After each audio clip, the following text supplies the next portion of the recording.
One of the issues that's bedeviled the Business Roundtable, as well as our field of business ethics over the last 30 years, is how to respond to Milton Friedman and his argument that the social responsibility of business is to increase its profits.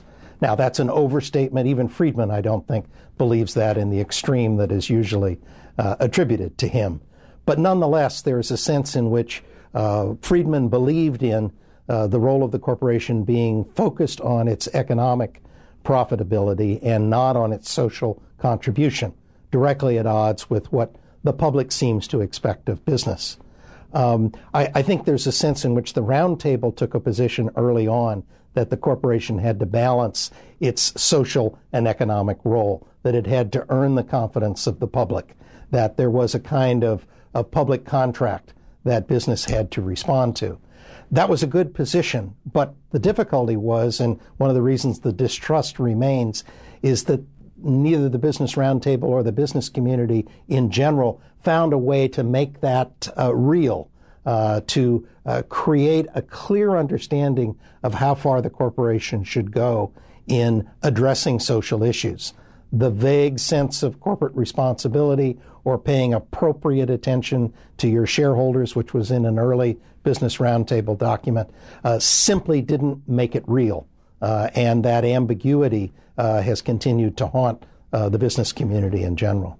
Milton Friedman was the individual that everyone argued against, whether in person or argued against his articles. And I had the chance to debate him several times before different gatherings.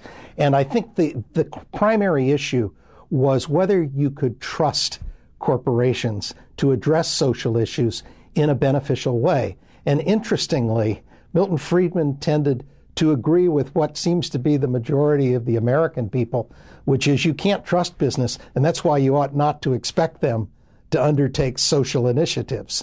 That's a damning statement for the business community, that we can't trust them, and therefore we ought not to ask them to do anything. Now, Friedman's answer, of course, is you can't trust government either, so you just simply let the invisible hand work.